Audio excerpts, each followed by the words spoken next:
La mort de Gene Hackman était déjà choquante, mais ce que les enquêteurs viennent de trouver, c'est d'un tout autre niveau. Quelques jours avant son décès, sa femme, Betsy Arakawa, est morte à son tour, soi-disant d'un hantavirus.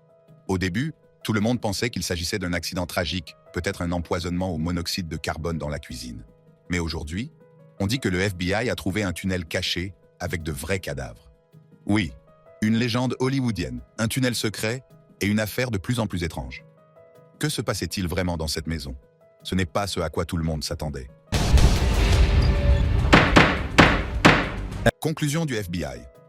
Au début, de nombreuses rumeurs circulaient sur le décès de Gene Hackman et de sa femme. L'une des théories les plus répandues était celle de l'empoisonnement au monoxyde de carbone. Un empoisonnement au monoxyde de carbone.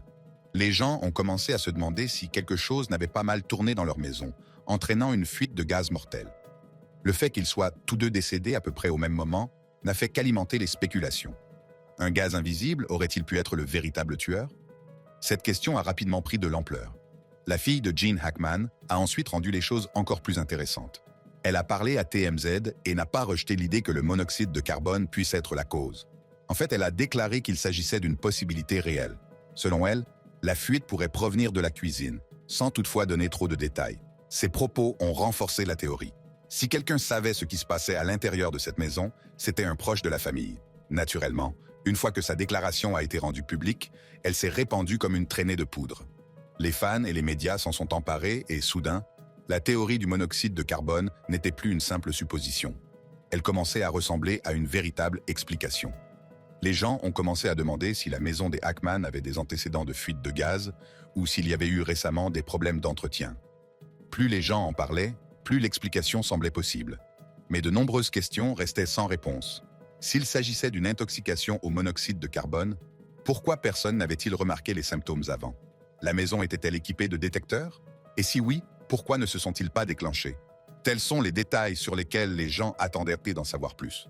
Jusqu'à ce que les rapports officiels soient publiés, tout ce que l'on pouvait faire était de spéculer. Pourtant, ce n'était pas la seule théorie qui circulait. Si l'empoisonnement au monoxyde de carbone semblait être une explication solide, d'autres rumeurs et soupçons commençaient à faire surface. Certaines étaient plus farfelues que d'autres, mais une chose était claire, il restait encore beaucoup à découvrir sur la mort de Gene Hackman. Si le décès de Gene Hackman a été un coup dur pour l'industrie cinématographique, les circonstances entourant la mort de Betsy Arakawa ont rendu l'histoire encore plus dévastatrice. Elle n'était pas seulement la femme de Gene Hackman, elle était son rock, son plus grand amour, et la personne qui s'était tenue à ses côtés pendant près de 40 ans.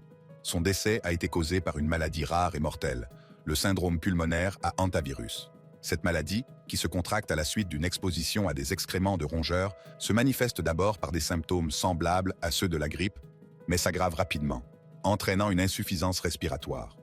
Sans traitement immédiat, elle peut être fatale en 24 à 48 heures seulement. Personne ne l'a vu venir. Dans les jours qui ont précédé son décès, Betsy a suivi sa routine habituelle. Elle a fait ses courses, s'est rendue dans un magasin d'aliments pour animaux de compagnie et s'est arrêtée au CVS local. Tout semblait aller pour le mieux. Mais après le 11 février, elle est soudainement devenue silencieuse. Ses courriels sont restés sans réponse. Les appels n'ont jamais été retournés. C'est comme si elle avait disparu du jour au lendemain. Quelques jours plus tard, les autorités découvrent son corps sans vie dans la salle de bain de la maison du couple à Santa Fe. La scène est à la fois tragique et troublante. Elle a été trouvée allongée sur le côté près d'un radiateur, son corps montrant déjà des signes de décomposition. Sur le comptoir à proximité, un flacon d'ordonnance ouvert et des pilules éparpillées suggéraient que quelque chose d'autre s'était produit. Toutefois, les enquêteurs ont déterminé par la suite que les médicaments étaient pris correctement et qu'ils n'avaient joué aucun rôle dans la mort de la jeune femme. Si la mort de Betsy a été tragique, les derniers jours de Gene Hackman ont été tout simplement déchirants. L'acteur de 95 ans luttait contre une maladie d'Alzheimer avancée et une grave maladie cardiaque, des affections qui l'avaient rendu physiquement fragile et mentalement vulnérable. Lorsque les autorités sont entrées dans la maison, elles ont trouvé Hackman dans le vestibule. Il s'était effondré, probablement depuis plusieurs jours, et était incapable de se relever. Son état laissait penser qu'il était resté sans manger pendant un certain temps, mais curieusement, il ne présentait aucun signe de déshydratation. Cette découverte déroutante n'a fait qu'accroître le mystère. Le détail le plus obsédant est sans doute le fait que, selon les autorités, Hackman vivait dans la maison avec le corps décédé de Betsy depuis près d'une semaine, sans savoir, en raison de son état mental, qu'elle n'était plus là. Il est difficile d'imaginer la confusion et la détresse qu'il a dû ressentir dans ses derniers instants. Plus tragique encore, l'un de leurs 3 chiens bien-aimés a été retrouvé mort dans une cage. Les 2 autres, qui avaient accès à une porte pour chiens, ont été retrouvés vivants, mais manifestement en détresse. La maison, autrefois remplie d'amour et de compagnie, était devenue le théâtre d'une tragédie impensable. Alors que la nouvelle de leur décès se répandait, les autorités ont travaillé sans relâche pour reconstituer les derniers jours de Gene Hackman et Betsy Arakawa. Le bureau du shérif du comté de Santa Fe, en collaboration avec le FBI, a lancé une enquête approfondie pour déterminer ce qui s'était réellement passé au domicile du couple. L'une des découvertes les plus déroutantes est que Hackman a été testée négative pour l'hantavirus, bien qu'elle ait vécu dans le même environnement que Betsy. Cela a donné lieu à des spéculations sur la façon dont elle avait pu contracter la maladie et sur l'endroit où elle l'avait contractée. La possibilité de la présence de rongeurs dans leur maison a été étudiée, mais rien de concluant n'a été trouvé. La chronologie de leurs derniers jours ajoute au mystère. Le 9 février, Betsy était allée chercher l'un de leurs chiens chez le vétérinaire, une course de routine qui allait plus tard revêtir une signification obsédante.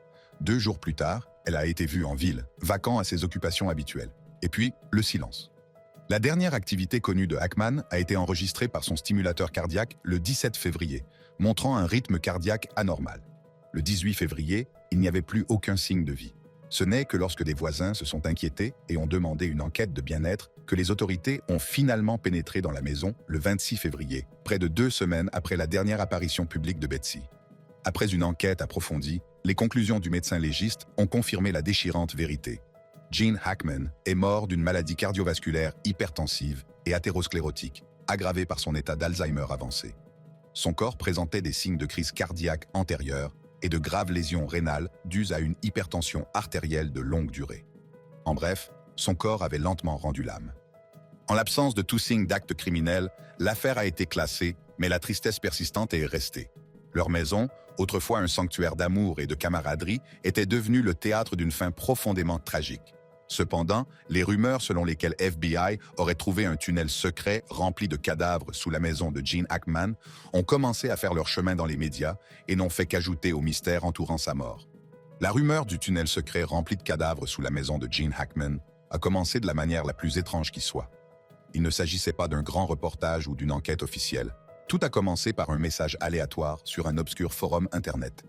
Un utilisateur se faisant appeler Hollywood Insider prétendait avoir connaissance d'un tunnel caché sous la propriété de Gene Hackman, affirmant qu'il ne s'agissait pas seulement d'un vieux passage, mais d'un véritable lieu de sépulture. Il n'en fallait pas plus pour faire jaser. Très vite, la rumeur s'est répandue sur les réseaux sociaux comme une traînée de poudre. L'idée que la maison d'un acteur légendaire puisse cacher un sombre secret était trop tentante pour être ignorée. Les gens spéculaient sur la façon dont le tunnel avait pu être construit et sur la raison pour laquelle personne ne l'avait jamais trouvé. Certains pensaient qu'il datait de l'époque de la Prohibition et servait à la contrebande, tandis que d'autres pensaient que les élites hollywoodiennes l'avaient utilisé à des fins plus sinistres. Les théories se multipliant, des détectives amateurs en ligne ont décidé de creuser davantage. Rapidement, les gens ont commencé à décortiquer la vie de Hackman, à la recherche de tout ce qui pourrait étayer l'histoire du tunnel. Ces dernières années, son caractère discret et privé n'a fait qu'alimenter les soupçons. Certains ont prétendu que sa longue carrière à Hollywood lui permettait de connaître des secrets que le public n'était pas censé découvrir. D'autres ont évoqué des cas de disparition, se demandant s'il pouvait y avoir un lien entre les deux. Plus les affirmations étaient spectaculaires, plus les gens semblèrent y croire. Les médias ne sont pas en reste. Les tabloïds se sont emparés de l'affaire, titrant « L'horreur cachée d'Hollywood ». Des journalistes ont même campé devant la maison de M. Hackman, dans l'espoir de repérer des signes d'excavation. Les choses sont devenues encore plus folles lorsqu'une photo floue a fait surface en ligne, montrant prétendument l'entrée d'un tunnel sur la propriété de M. Hackman. À chaque nouveau rebondissement, l'obsession d'Internet pour cette rumeur s'est renforcée. Bien entendu, tout le monde n'a pas cru à ce battage médiatique. Les sceptiques ont fait remarquer que Hollywood Insider ne disposait d'aucune preuve, pas de photos, pas de documents, rien. L'idée d'un charnier sous une maison dans un quartier animé semblait ridicule. Pourtant, l'absence de preuves n'a pas empêché les gens de parler. Malgré tous ces doutes, la rumeur ne s'est pas éteinte. Elle est devenue le sujet favori des dîners et des discussions en ligne, les gens débattant de la véracité de l'histoire. Si certains la considèrent comme une nouvelle légende urbaine hollywoodienne, d'autres ne peuvent s'empêcher de penser qu'il y a peut-être même, plus que cela. Théorie du complot. Gene Hackman s'était depuis longtemps éloigné des feux de la rampe, choisissant une vie tranquille à Santa Fe, au Nouveau-Mexique. Bien que les autorités aient conclu à une mort naturelle, les circonstances étranges entourant ces derniers jours et ceux de sa femme Betsy Arakawa ont suscité une vague de spéculation. Des chuchotements sur l'existence d'un culte secret à Santa Fe, aux rumeurs de liens avec les dossiers scellés de Jeffrey Epstein, les théories de la conspiration vont bon train. Hackman n'était-il qu'une icône hollywoodienne de plus qui s'est éteinte paisiblement à un âge avancé, ou l'histoire est-elle plus complexe qu'il n'y paraît? Santa Fe a toujours été empreinte de mystère. Avec ses profondes influences amérindiennes et espagnoles, la ville est depuis longtemps un centre de spiritualité, de guérison alternative et de traditions ésotériques. Mais selon certains théoriciens en ligne, Santa Fe pourrait également abriter quelque chose de beaucoup plus sombre, une secte secrète connue sous le nom de The Healer, le guérisseur. Le guérisseur serait un groupe clandestin qui pratique un mélange de rituels anciens, d'enseignements occultes et de cérémonies mystiques. Il compterait parmi ses membres des personnalités d'Hollywood, de la politique et même des forces de l'ordre. Certains théoriciens de la conspiration pensent que Hackman, qui vivait à Santa Fe depuis des décennies, pourrait avoir été impliqué dans ce groupe secret ou en avoir eu connaissance. La théorie a pris de l'ampleur en raison du style de vie de plus en plus privé de Hackman à la fin de sa vie. Il s'est retiré du métier d'acteur au début des années 2000 et a disparu de la scène publique, évitant les interviews et les événements hollywoodiens. Si beaucoup ont supposé qu'il souhaitait simplement profiter d'une retraite paisible, certains pensent qu'il y a une autre raison. Peut-être essayait-il de se distancer de quelque chose de bien plus sinistre. Pour ajouter à l'intrigue, certains théoriciens affirment que la mort de Hackman n'était pas du tout naturelle, mais plutôt un événement rituel lié au guérisseur. Ils soulignent une série de détails troublants. Le silence inquiétant qui a entouré sa maison pendant les jours qui ont précédé la découverte de son corps, la maladie soudaine et inexpliquée qui a emporté sa femme, et la réaction tardive des autorités. Pour ceux qui croient en l'existence du guérisseur, il s'agit là de bien plus que de simples coïncidences. Cette théorie est d'autant plus convaincante que les derniers jours de Hackman se sont déroulés dans des circonstances étranges. Des rapports suggèrent que Betsy Arakawa, l'épouse de Hackman, est tombée soudainement malade et est décédée dans des conditions mystérieuses. Certaines sources affirment qu'elle était en bonne santé avant sa mort, ce qui ne fait qu'alimenter les soupçons. Reste à savoir combien de temps Hackman a pu rester seul dans la maison. Selon les premiers rapports, il est possible qu'il n'ait pas su que sa femme était déjà décédée, ce qui soulève des questions troublantes sur son état physique et mental à ce moment-là. Hackman aurait souffert d'une grave maladie cardiaque et de la maladie d'Alzheimer, ce qui aurait pu le rendre vulnérable. Cependant, les sceptiques affirment que ces facteurs n'expliquent pas entièrement les détails étranges entourant sa mort. Par exemple, l'un de leurs chiens a été retrouvé mort dans une cage alors que les autres étaient encore en vie. Si les animaux avaient accès à de la nourriture et à de l'eau, pourquoi l'un d'entre eux n'a-t-il pas survécu?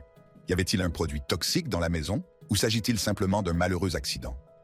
En outre, un flacon d'ordonnance ouvert a été découvert près du corps de Betsy, avec des pilules éparpillées à proximité.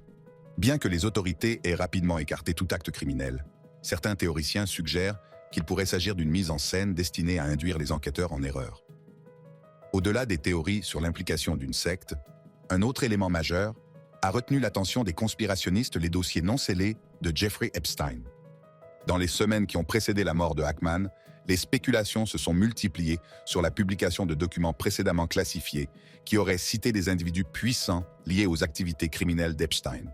Ces dossiers, qui font l'objet de batailles juridiques depuis des années, contiendraient les noms de personnalités influentes d'Hollywood, de la politique et de la finance. Nombreux sont ceux qui pensent que la publication de ces documents pourrait révéler des secrets que certaines élites préféreraient garder enfouis. Bien qu'il n'y ait jamais eu de lien connu entre Hackman et Epstein, certains théoriciens affirment que sa carrière à Hollywood et sa notoriété pourraient l'avoir placé dans l'orbite des personnes impliquées. Cela a conduit à une théorie plus troublante, selon laquelle la mort de Hackman n'était pas une coïncidence, mais plutôt une volonté de le faire taire. Certains pensent qu'il savait peut-être quelque chose qui représentait un risque pour des personnalités puissantes et que sa mort est arrivée juste au bon moment pour l'empêcher de parler. Bien sûr, il n'existe aucune preuve concrète de cette hypothèse, mais pour ceux qui sont déjà sceptiques quant à la profondeur du scandale Epstein, le moment est suspect. L'un des plus grands mystères entourant leur mort est de savoir comment Betsy a contracté l'hantavirus. La maladie est incroyablement rare chez l'homme et se transmet généralement par contact avec des excréments ou de l'urine de rongeurs. Pourtant, les enquêteurs n'ont trouvé aucune preuve d'infestation dans leur maison de Santa Fe. Les théoriciens du complot se sont intéressés à ce détail, se demandant si elle avait réellement contracté le virus de manière naturelle ou si quelque chose de plus sinistre était en jeu. Certains ont émis l'hypothèse qu'elle avait pu être exposée intentionnellement, soit par le biais d'aliments ou d'eau contaminée, soit par le biais d'une attaque ciblée. Le fait que Hackman, qui vivait dans la même maison, ait été testé négatif pour le virus n'a fait qu'approfondir le mystère. Pour ajouter à la spéculation, certains ont souligné que les cas d'hantavirus sont souvent observés dans les zones rurales, alors qu'aucun foyer n'a été signalé à proximité de la résidence de Hackman. Cela a conduit à des théories selon lesquelles Betsy aurait pu être exposée ailleurs, peut-être dans un environnement contrôlé, ou que sa maladie aurait été mal diagnostiquée. Un autre aspect qui a alimenté les théories de la conspiration est la date de la mort de Hackman. Selon les médecins légistes, il est décédé quelques jours après Betsy, probablement seul et ignorant son décès en raison de sa maladie d'Alzheimer avancée. Cependant, les sceptiques affirment que son déclin a été étrangement rapide. Malgré son âge et ses problèmes de santé connus, Hackman avait été vu en public quelques semaines avant sa mort, semblant fragile mais relativement stable. Son effondrement soudain, associé au fait étrange qu'il n'était pas déshydraté bien qu'il ait été incapable de bouger pendant des jours, a fait froncer les sourcils. Certains ont commencé à se demander si une force extérieure n'avait pas précipité sa mort. L'implication du FBI a également suscité des rumeurs. Bien que l'agence apporte souvent son aide dans les affaires impliquant des personnes très médiatisées, certains théoriciens ont vu dans sa présence le signe d'une histoire plus profonde et cachée. Certains se sont demandé si Hackman n'avait pas été réduit au silence parce qu'il connaissait des secrets hollywoodiens, une théorie qui fait souvent surface lorsque de grandes célébrités meurent dans des circonstances inhabituelles. Compte tenu de la carrière de Hackman à Hollywood, qui s'étend sur plusieurs décennies, certains théoriciens de la conspiration ont émis l'hypothèse qu'il aurait pu connaître des secrets sur l'industrie du divertissement, secrets que des personnalités puissantes ne voulaient pas voir dévoilés. Bien que Hackman n'ait jamais été impliqué dans des scandales majeurs, son statut d'acteur de premier plan lui permettait sans doute d'avoir un aperçu des tractations en coulisses. Cette théorie établit des comparaisons avec d'autres décès de célébrités très médiatisées, où des rumeurs de dissimulation et de vérité cachée persistent. Le retrait complet de Hackman d'Hollywood au début des années 2000 n'a fait que jeter de l'huile sur le feu. Certains se sont demandé s'il avait quitté l'industrie par choix personnel ou si des pressions extérieures étaient en jeu. Sa décision de vivre relativement isolé au Nouveau-Mexique a été perçue par certains comme une tentative d'échapper à quelque chose ou à quelqu'un. Quelle que soit la théorie vers laquelle les gens penchent, une chose est sûre, la mort d'Hackman a laissé de nombreuses questions sans réponse. Pourquoi personne n'a-t-il pris de ses nouvelles et de celles de Betsy pendant des jours? Pourquoi la maladie soudaine de Betsy était-elle si grave et si inattendue? Pourquoi les autorités ont-elles semblé traiter l'affaire avec autant de discrétion? À l'heure actuelle, aucune enquête officielle n'a été menée sur la mort de M. Hackman, au-delà des rapports habituels. Les autorités ont classé l'affaire et la plupart des grands médias ont accepté l'explication de la mort naturelle. Mais les théoriciens de la conspiration ne lâchent pas l'affaire si facilement. Les discussions sur la secte The Healer continuent de gagner du terrain en ligne, certains affirmant que d'autres élites hollywoodiennes pourraient également avoir des liens avec ce groupe mystérieux. L'affaire Epstein est loin d'être terminée. De nouvelles informations étant régulièrement mises au jour, il est possible que d'autres révélations choquantes apparaissent dans les mois à venir. Si l'une de ces découvertes permet d'établir le moindre lien avec Hackman, les théories entourant sa mort ne feront que s'intensifier. Par ailleurs, la révélation du testament de Gene Hackman, qui laisse sa fortune à son épouse décédée Betsy Arakawa et rien à ses enfants, a fait des vagues dans sa famille et dans le public. Cette décision inattendue a suscité une multitude de réactions, allant du choc et de l'incrédulité à la curiosité et à la spéculation. Pour les enfants de Hackman, la nouvelle a sans aucun doute été une surprise, soulevant des questions sur les intentions de leur père et la dynamique de leur relation. La réaction du public au testament de M. Hackman a été tout aussi variée. Les fans et les observateurs de la légende hollywoodienne ont exprimé un mélange d'étonnement et d'intrigue. Nombreux sont ceux qui s'interrogent sur les motivations d'une telle décision, d'autant plus que Hackman avait la réputation d'être un homme discret qui ne partageait que rarement les détails de sa vie privée. Le choix de laisser sa fortune à Betsy, malgré son décès, a alimenté les spéculations sur la profondeur de leur lien et sur les raisons possibles de l'exclusion de ses enfants de sa succession. Le vrai Gene Hackman. Gene Hackman était une légende d'Hollywood, connu pour ses performances puissantes et sa capacité à donner vie à n'importe quel personnage. Mais dans les coulisses, les choses n'ont pas toujours été aussi simples. Au fil des ans, des rumeurs ont circulé sur le fait qu'il était difficile de travailler avec lui, en particulier lorsque les caméras ne tournaient pas. Certains le disaient colérique, d'autres le décrivaient comme intense et inaccessible. Sa réputation de dur à cuire ne se limitait pas au plateau de cinéma. Beaucoup pensaient qu'elle s'étendait également à sa vie privée. Cela a donné lieu à d'interminables spéculations sur les raisons de son comportement.